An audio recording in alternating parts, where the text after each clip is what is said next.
नमस्कार, बहुत बहुत स्वागत है आपका। मैं हूं आपके साथ ऋतु ज्ञानवानी और आज हमारे साथ जाने माने एडवोकेट इस वक्त हमारे साथ मौजूद हैं शशांक बाजपेयी जी। बहुत स्वागत है आपका। धन्यवाद ऋतु जी। कई सारे सवाल, उनके जवाब भी आप देंगे और साथ ही साथ लोगों को समझाएंगे भी कि आखिर न्यायपालिका को लेकर के जो लगातार लोगों के जहन में सवाल भी हैं, संशय भी हैं और कहीं ना कहीं भरोसा डगमगाया भी है, उस पर हम सवाल करेंगे। चूँकि आप लंबे अरसे से ये संभाल रहे हैं, अलग अलग केसेस आपने देखे हैं और कई मुकदमे इस वक्त आप लड़ भी रहे हैं उच्चतम न्यायालय में, दिल्ली उच्च न्यायालय में। अच्छा खासा अनुभव आपका है, कई सारे केसेस भी देखते हैं। अब जो भरोसा लोगों का डगमगाया है, कई सारे सवाल जहन में आए हैं, उसको लेकर के आप लोगों को क्या कहेंगे? ऋतु जी, न्यायपालिका से लोगों का कभी भरोसा डगमगाया था, ना कभी डगमगाएगा। भारतीय न्यायपालिका दुनिया की सर्वोच्च न्यायपालिकाओं में से एक न्यायपालिका है, जिसमें आज भी इस दुनिया के सबसे ज़्यादा मुकदमे इसलिए नहीं जाते कि मुकदमे जाने चाहिए, मुकदमे इसलिए जाते हैं कि लोगों को आज भी न्यायपालिका के ऊपर सबसे ज़्यादा विश्वास है।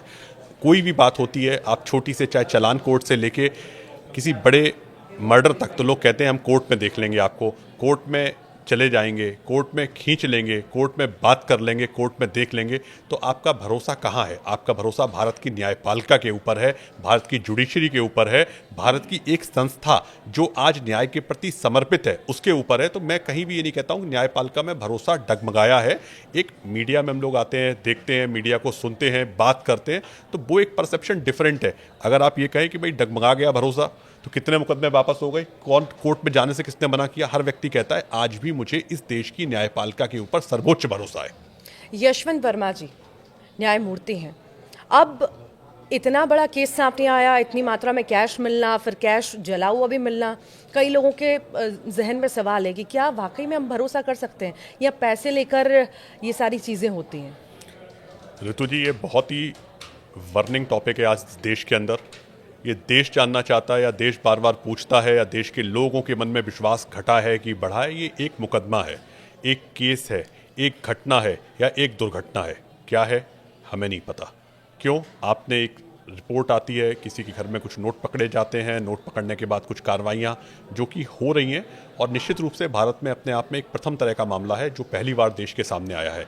देश की न्यायपालिका ने, जो सर्वोच्च न्यायपालिका ने, जो सर्वोच्च कमेटी आज इस राष्ट्र के अंदर 3 मुख्य न्यायाधिपति की कमेटी बनी है जो इस मामले को इन्वेस्टिगेट कर रही है। सारी रिपोर्ट्स आज आप देखिए पब्लिक डोमेन में अवेलेबल हैं, सुप्रीम कोर्ट के सामने आती हैं।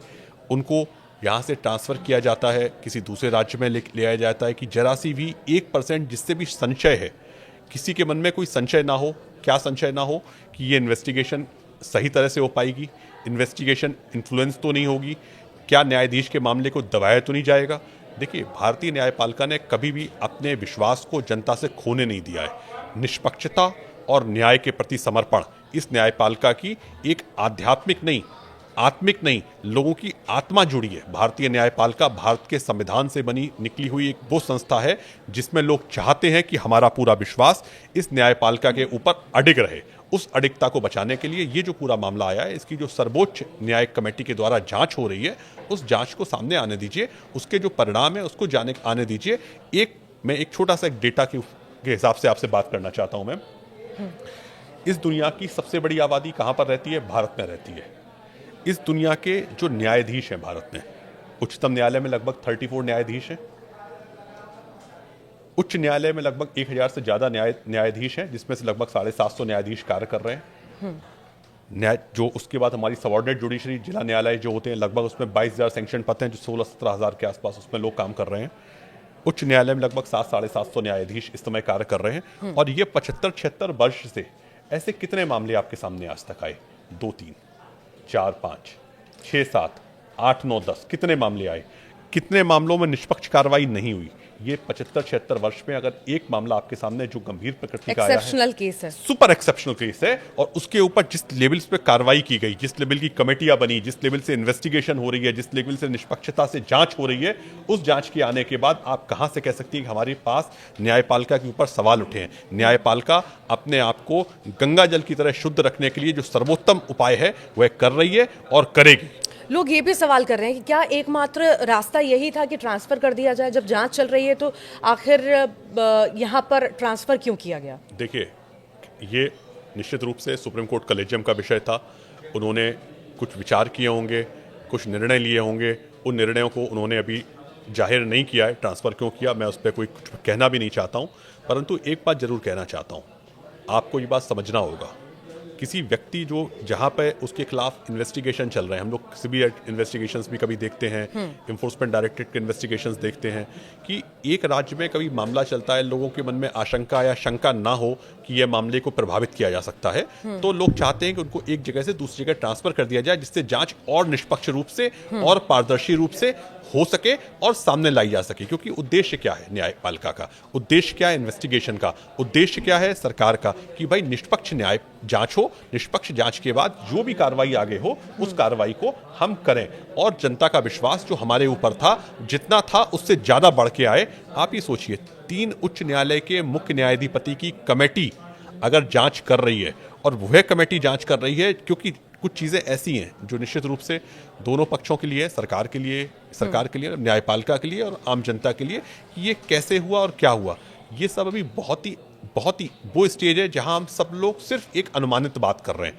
उस अनुमान से बात बाहर आके हमें इस देश को जानना चाहिए, बताना चाहिए कि सच्चाई क्या थी। उसके लिए निष्पक्ष जांच हो जाने दीजिए। जांच होने के बाद हमें ये पता लग जाएगा कि ये क्या मामला था और क्या चीज़ थी। अगर दंड मिलना है तो दंड मिलेगा, दंड नहीं मिलना है तो निश्चित रूप से उनको बरी किया जाएगा। पर ये भी सवाल किए जा रहे हैं ना, ये तो मामला सामने आ गया, ऐसे कई सारे मामले होते होंगे जो सामने नहीं आ पाते होंगे।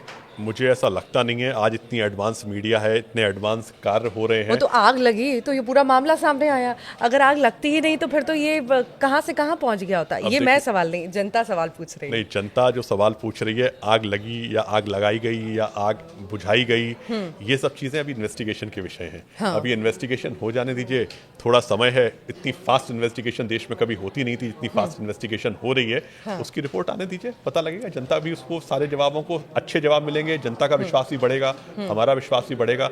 हमारे शब्द या आपके शब्द या न्यायपालिका के प्रति कोई अशब्द या ये जो अधिवक्ताओं के बीच में जो आज रोष की भावना है, क्योंकि अधिवक्ता बहुत मेहनत से कार्य करते हैं, वो एक आम जनता की बात को न्यायालय तक, और न्यायालय मतलब न्यायमूर्ति को भगवान का दूसरा रूप मानते हैं, उनके पास पहुंचाते हैं। और जब पहुंचाते हैं तो हमारे मन में क्या सवाल आता है?